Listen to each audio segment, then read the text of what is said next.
नमस्ते बच्चों, मैं हिंदी की अध्यापिका साधना मोरे मैडम कक्षा 9वीं आपके लिए हिंदी का पाठ लेकर आई हूँ। 7वां डॉक्टर का अपहरण। इसके रचनाकार है हरिकृष्ण देवसरे। सबसे पहले हम परिचय देखते हैं। उनका परिचय है 9 मार्च 1938, मृत्यु 14 नवंबर 2013, इंदिरापुरम, गाजियाबाद, उत्तर प्रदेश के परिचय देखते हैं। हरिकृष्ण देवसरे जी हिंदी के प्रतिष्ठित बाल साहित्यकार थे। उनकी बाल रचनाएं परंपरा का अन्वेषण करती, बच्चों की जिज्ञासा को उभारने वाली तथा उनकी कल्पनाओं में नूतन रंग भरने वाली है। उनकी प्रमुख कृतियाँ देखते हैं। खेल बच्चे का, आओ चंदा के देश चले, मंगल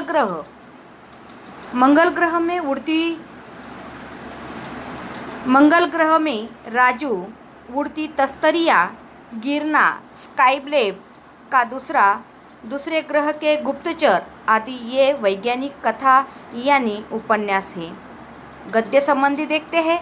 उन्होंने इतना ही कहा है कि जिस प्रकार विज्ञान के विकास में होने वाली औद्योगिक उन्नति किसी भी देश के लिए आवश्यक है, पर इसका भी अंधाधुंध विकास सराहनीय नहीं हो सकता, क्योंकि इससे मशीनों की बढ़ती संख्या और उनसे बढ़ते हुए प्रदूषण के प्रभाव से अपना जो जनजीवन है वो त्रस्त हो सकता है। इसी प्रस्तुत कथा में लेखक ने एक काल्पनिक ग्रह के लोगों के जरिए इस समस्या से अवगत कराने का पूरी तरह उन्होंने प्रयास किया है। देखते हैं पाठ के तरफ। डॉक्टर का अपहरण। रचनाकार है डॉक्टर हरिकृष्ण देवसरे। कुछ महीनों पहले अपने डॉक्टर भटनागर के अचानक लापता हो जाने का समाचार पड़ा होगा, लेकिन उसके बाद फिर उनके बारे में कुछ भी पता न चला। हुआ यह था कि रात को लगभग 2 बजे उनके घर की कॉल बेल बज उठी। आदत के अनुसार डॉक्टर भटनागर उठ गए। उनकी पत्नी जाकर भी बिस्तर पर पड़ी रही, क्योंकि वो जानती थी कि ऐसा रोज ही होता है। जब कोई भी मरीज सीरियस हो जाता है तब अस्पताल से या चौकीदार उनको उठाने आ जाता है। अगर किसी को उन्हें घर बुलाकर ले जाना होता है तो वह भी आकर उन्हें जगा देता है। इसीलिए वो बिस्तर से पड़ी ही रही। डॉक्टर भटनागर मरीजों की सेवा करना अपना परम कर्तव्य समझते थे, इसीलिए इसका कभी भी वो बुरा न मानते थे, बल्कि सहर्ष चले जाते थे। कोई उन्हें फीस दे या ना दे, उसकी कभी भी वो चिंता नहीं करते थे। उस रात भी वो उठे और गाउन पहने ही दवाई का बैग उठाकर चले गए। आमतौर पर ऐसा होता था कि वो 1-2 घंटे में लौट जाते थे, पर सवेरे होते होते तो अवश्य ही आ जाते थे, क्योंकि उन्हें अस्पताल समय से पहुंचना उनकी आदत थी। आदत के मजबूर से वो कभी भी देर रात तक या सुबह देर से वो अस्पताल जाने का उनका जो समय की पाबंदी थी वो समय से निभाते थे। किंतु उस दिन जब देर से डॉक्टर भटनागर नहीं लौटे तब उनकी पत्नी चिंतित हुई। पहले उन्होंने सोचा शायद मरीज की हालत गंभीर हुई होगी, इसीलिए वो गए होंगे। फिर वो ये भी सोचा हो सकता है वो सीधे अस्पताल चले गए होंगे, लेकिन जब मरीज ही उन्हें घर पर पूछने चले आए तब उनकी हैरानी बढ़ गई। फिर उन्होंने उनके कुछ मित्रों, अन्य संबंधियों को घर पे फ़ोन किया और डॉक्टर साहब के बारे में उन्होंने पूछताछ की, किंतु कोई भी उन्हें जानकारी नहीं मिली। कुछ देर के लिए वो ये मान बैठी कि शायद वो किसी दूर गांव को चले गए होंगे और किसी कारण जल्दी वापस न आए होंगे। लेकिन शाम तक जब डॉक्टर भटनागर नहीं लौटे तब उन्होंने पुलिस स्टेशन फ़ोन किया और डॉक्टर भटनागर का इस तरह गायब हो जाना पुलिस के लिए भी हैरानी का कारण था, क्योंकि भटनागर स्वयं एक शिस्तप्रिय और मरीजों की सेवा करना अपना परम कर्तव्य समझते थे ऐसे डॉक्टर थे। चारों तरफ खोज चालू हो गई। वायरलेस से संदेश भेज दिए गए। डॉक्टर भटनागर के गायब होने का समाचार बिजली की तरह शहर में फैल गया। उनकी पत्नी खोज के लिए केवल इतना ही सूत्र दे सकी, क्योंकि जब वो डॉक्टर भटनागर बाहर चले गए थे तब वो उठकर नहीं देख सकती थी, क्योंकि उनको ऐसा लगता था कि ये रोज़ की तरह वापस आ जाएंगे। फिर भी उन्होंने सिर्फ पुलिस को इतना ही सूत्र दे सकी कि डॉक्टर साहब अपनी कार में नहीं गए, क्योंकि कार तो घर पे ही उन्हें लेने कोई गाड़ी आई थी जिसके बड़े पहियों के निशान उन्होंने सवेरे घर के सामने सड़क और फुटपाथ पर देखे थे। जाहिर था कि डॉक्टर साहब किसी ट्रक या बस में गए थे। मोहल्ले वालों से भी पूछताछ की पर किसी ने जानकारी न मिली। फिर भी पुलिस ने वायरलेस से ये पूरी सूचना जारी कर दी, कहीं किसी जगह पर उनका एक्सीडेंट हुआ होगा तो उन्हें जानकारी जरूर तुरंत मिल जाएगी। इसलिए उन्होंने वायरलेस से पूरी तरह उनकी जानकारी फैला दी। कई दिन बीत गए, कोई सूचना नहीं मिली, क्योंकि डॉक्टर भटनागर का कोई शत्रु भी नहीं था, क्योंकि भटनागर इतने शिस्तप्रिय थे, किसी को भी उन्होंने कभी कोई दुख नहीं दिया। वो स्वयं इतना कुशल थे कि कोई भी आए उनके लिए फीस दे या ना दे, फिर भी उनकी मरीजों की सेवा करना वो अपना खुद का परम कर्तव्य समझते थे। इसलिए उनका कोई भी शत्रु नहीं था। ये शंका करना भी व्यर्थ था, उनकी हत्या कर दी गई होगी। पुलिस अब केवल 2 सूत्रों का ही विचार कर रही थी। एक ये था कि कुछ गुंडों ने उन्हें छिपा लिया होगा और उसकी पत्नी से मोटी रकम की मांग करेंगे। दूसरा यह था कि कोई डाकू दल उन्हें किसी डाकू का इलाज कराने ले गए होंगे। ये 2 सूत्रों पर ही वो विचार कर रहे थे। दिन पर दिन बीतते गए और डॉक्टर भटनागर का कोई भी किसी से भी जानकारी नहीं मिली। इनके इस तरह रहस्यात्मक ढंग से गायब हो जाने पर सिर्फ पुलिस ही नहीं बल्कि लोग भी भयभीत थे। वो सोच रहे थे कि इतना बड़ा डॉक्टर हमारे शहर से गायब हो सकता है तो हम सामान्य जनता की कैसी सुरक्षा होगी। यही कारण था कि डॉक्टर भटनागर के गायब होने का समाचार केवल एक ही बार छापा गया और बाद में भय का वातावरण न बन जाए इसी डर से उसे दबा दिया गया। धीरे धीरे कई महीने बीत गए। श्रीमती भटनागर पूरी तरह निराश हो चुकी थी। उनकी हालत पूरी तरह पागलों जैसी हो गई थी। वो रोज़ सुबह उठती थी और दरवाजे पर आकर खड़ी हो जाती थी और देखती थी कि डॉक्टर भटनागर आए या न आए। वो प्रतीक्षा कर रही होगी। कई महीनों के बाद एक दिन श्रीमती भटनागर के दरवाजे पर फिर से उसी तरह गाड़ी के पहियों के निशान देखे गए। उन्हें लगा शायद डॉक्टर साहब आ गए, लेकिन कहाँ। उन्होंने तुरंत पुलिस को सूचना दी। फिर से खोज जारी हो गई। पुलिस का एक दल उनके घर पर भी आया। उसने गाड़ी के निशान देखे, लेकिन उस निशानों को देखकर कुछ भी अंदाजा लगाना कठिन था। हाँ, एक सीढ़ी अवश्य मिली जो लिफाफे में बंद थी, पर उस लिफाफे पर श्रीमती भटनागर का ही नाम था। उस सीढ़ी को तुरंत सुनने की व्यवस्था की। उस सीढ़ी बजते ही सब लोग आश्चर्यचकित हो गए। उसमें डॉक्टर भटनागर खुद बोल रहे थे। वो बोल रहे थे, तुम लोग मेरे लिए परेशान होंगे, शायद अब तक मुझे मरा हुआ भी समझ लिया होगा, लेकिन अरे भाई, मैं जिंदा हूँ, बिल्कुल ठीक हूँ। तुम लोगों से कई करोड़ों मील दूर एक अन्य सौर मंडल के ग्रह में हूँ। हम धरती वाले ये हमेशा सोचते हैं कि दुनिया में हमारे सिवा कोई भी नहीं है, लेकिन वह हम ही है। लेकिन इस ब्रह्मांड में तो हमारे जैसे सूर्य न जाने कितने ग्रह में है, सभी में अपने अपने ग्रह है। उन ग्रहों पर दुनिया बसी है और हमें वे लोग हमसे कई गुना ज़्यादा उन्नतिशील है। मुझे यहाँ आकर अपने परिवार, मित्रों, देश और पृथ्वी से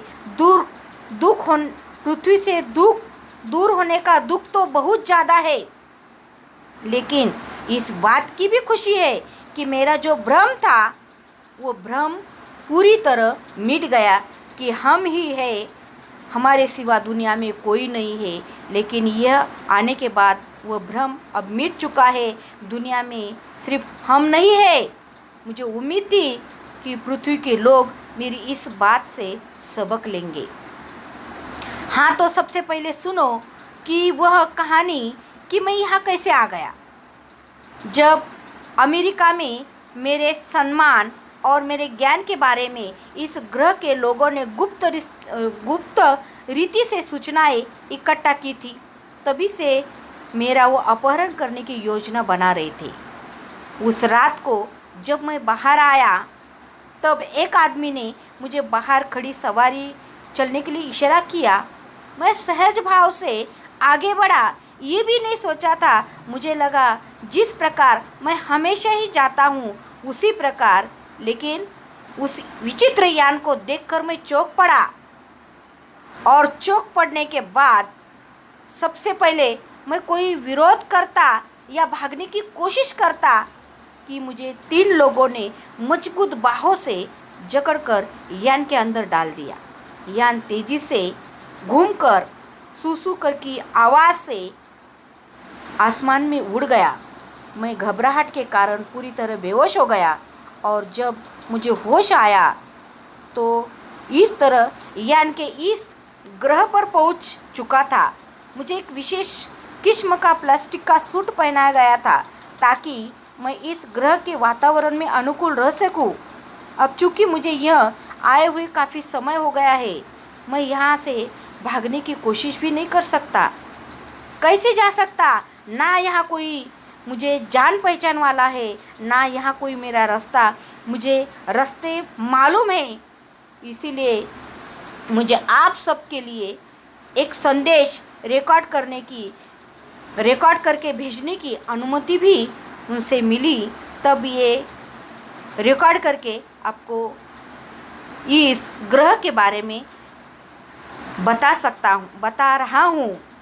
इस ग्रह का नाम बड़ा ही विचित्र सा है। यहाँ के लोगों में विज्ञान में बहुत आगे बढ़ गए, लेकिन इनके पास ऐसे यान हैं कि एक सौर मंडल से दूसरे तक आसानी से जा आ सकते हैं। यहाँ भी लोगों ने रहने के लिए बड़े बड़े घर बना रखे हैं, बड़े बड़े कारखाने हैं, बाजारें हैं, बस्तियाँ हैं, अलग अलग प्रकार की मोटरें हैं, सभी कुछ है। लेकिन हमसे बिल्कुल भिन्न है, विपरीत है। इनके अपने वैज्ञानिक सिद्धांत है। इन्हें कई सौरमंडलों और उनके ग्रह के बारे में जानकारी है। हमारे ज़्यादा उनके पास हमारे सौरमंडल के बारे में उनके पास जानकारी है और हमारा सौरमंडल इनके सबसे निकट है। इसीलिए उन्होंने मेरा आसानी से अपहरण किया। मेरे अपहरण का कारण जानने से पहले ये जान ले कि ये लोग चिकित्सा शास्त्र में बहुत ही पिछड़े हुए हैं, क्योंकि कभी भी यहाँ कोई रोग उत्पन्न ही नहीं हुआ। इसीलिए ये लोग चिकित्सा शास्त्र में बहुत ही पीछे है। यह एक ऐसा ग्रह है जहाँ विज्ञान अपनी चरम सीमा तक पहुँच चुका है। यहाँ के आदमी अब आदमी नहीं है, मशीन की तरह हो गए हैं।